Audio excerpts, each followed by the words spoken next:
বোন যখন বাড়ি আসে, বোন শুধু আমার কাছে আবদার করবে যে দিদি বাজারে গেলে আমার জন্য ফুচকা নিয়ে আসিস। আজ বোনকে বললাম যে আজ বাড়িতে নয়, আজকে আমরা বাজারে গিয়ে ফুচকা খাবো। তাড়াতাড়ি রেডি হয়ে নে, চল আমরা বাজারে যাব। বোনুর একটু সোনার দোকানে কাজও আছে, তাই সোনার দোকানেও যাব।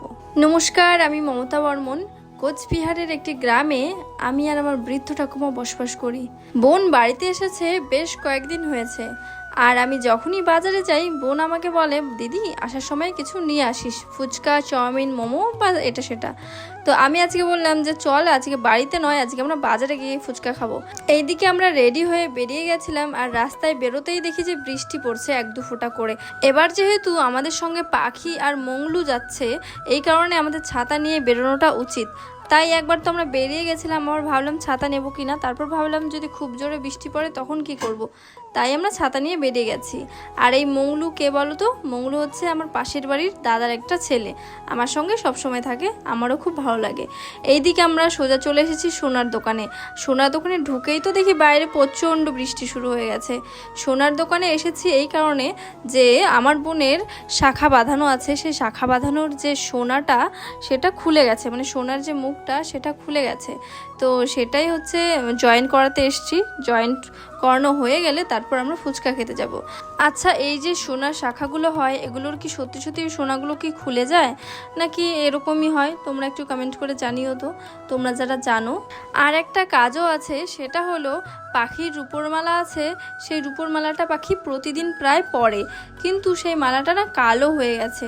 তো এই কারণে আমি বললাম চল সোনার দোকানে গেলে ওই রূপোটা হচ্ছে ধুয়ে দেবে, ধুয়ে দিলে আবার নতুন হয়ে যাবে, সেটা আবার পরাতে পারবি। তো এই দুটো কাজ করাতে এসেছি আর ফুচকা খেতে এসেছি। সোনার দোকানে আমরা যেই কাজ দুটো করতে এসেছিলাম সেই কাজগুলো তো হয়ে গেছে, কিন্তু এদিকে তো বৃষ্টি থামার নামই নিচ্ছে না। এত বৃষ্টি পড়ছে যে আমাদের সোনার দোকানে অনেকক্ষণ অপেক্ষা করতে হয়েছে। অপেক্ষা করার পর দেখি বৃষ্টি হালকা কমে গেছে, তাই আর দেরি না করে এই হালকা বৃষ্টির মধ্যে আমরা বেরিয়ে গেলাম। এখন যদি না বেরোই, পরে যদি খুব জোরে বৃষ্টি নামে তাহলে আমরা বেরোতে পারবো না। এই বলে আমরা বেরিয়ে গেছি। আমরা একদম সোজা চলে যাব ফুচকার দোকানে। আর এখন নিউ কুচবিহারের যে বাজার, শ্যামা বাজার, দেখতে একদমই আলাদা হয়ে গেছে। তোমরা তো সকলেই জানো যে নিউ কুচবিহারে যে দোকানপাটগুলো রয়েছে সব ভাঙা হয়েছে। এই কারণে নিউ কুচবিহারের যে আগের পরিবেশটা ছিল এখন আর সেটা নেই। এখন যত দোকানপাট ছিল আগের, সবগুলো তো আলাদা হয়ে গেছে, আর সব দোকানপাট উলট পালট হয়ে গেছে। কে কোথায় দোকান দিয়েছে জানি না। আগে আমাদের বাজারে চাউমিন, মোমো, তারপর ফাস্টফুডের অনেক আইটেম পাওয়া যেত, কিন্তু এখন দোকানপাট ভাঙা হয়েছে, এখন আর এগুলো পাওয়া যায় না। এখন চাউমিন, মোমো খেতে গেলে আমাদের কুচবিহারে যেতে হবে, মানে কুচবিহার বড় বাজারে যেতে হবে। তোমরা যারা এগুলো খেতে ভালোবাসো তাদের তো খুবই অসুবিধা, তাই না? আমিও এগুলো খেতে ভালোবাসি, কিন্তু আমার না হলেও চলে, আবার হলেও চলে, সেরকম একটা ব্যাপার নেই যেগুলো খেতেই হবে। আর বিশেষ করে আমি তো মোমোটা বানাতেই পারি বাড়িতে। আমার যখন খেতে ইচ্ছে করবে আমি তো বাড়িতেই বানিয়ে নিব। তোমরাও চলে এসো, তোমাদের যদি খেতে ইচ্ছে করে আমি তোমাদের বানিয়ে খাওয়াবো। এইদিকে অনেকক্ষণ থেকে লাইন দিয়ে আমি দাঁড়িয়ে আছি ফুচকার দোকানে, কাকু আমাকে ফুচকা দিচ্ছেই না। অবশেষে ফুচকা দিয়েছে, তারপর আমরা একদম টোটোয় করে বাড়ির দিকে রওনা দিয়েছি। যা বৃষ্টি শুরু হয়েছিল, ভাইকে বললাম তুই টোটো নিয়ে চলে আয় নিউ কুচবিহার বাজারের সামনে।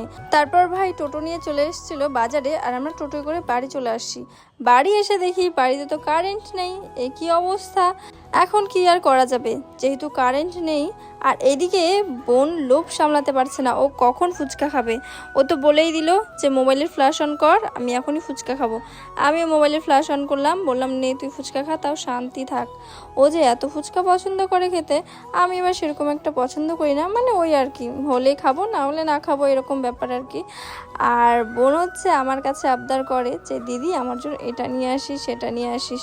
বোন যখন আমার কাছে আবদার করে আমার তো খুবই ভালো লাগে, আর নিয়ে আসতেও খুব ভালো লাগে। আগে তো বাবা ছিল যখন, আগে বাবার কাছে আমরা সবাই আবদার করতাম, বাবা আসার সময় এটা নিয়ে এসো, সেটা নিয়ে এসো। এখন তো বাবা নেই, কি আর করা যাবে, তাই না? বোন তো আমার কাছে আবদার করে, আমি কার কাছে আবদার করব? যাই হোক, আমাদের দুই বোনের এই মিষ্টি ব্লগটা তোমাদের কেমন লাগলো অবশ্যই কমেন্ট করে জানিও। আর আজকের ভিডিওটা আমি এখানে শেষ করছি, দেখা হবে নতুন কোনো ভিডিওতে। বাই।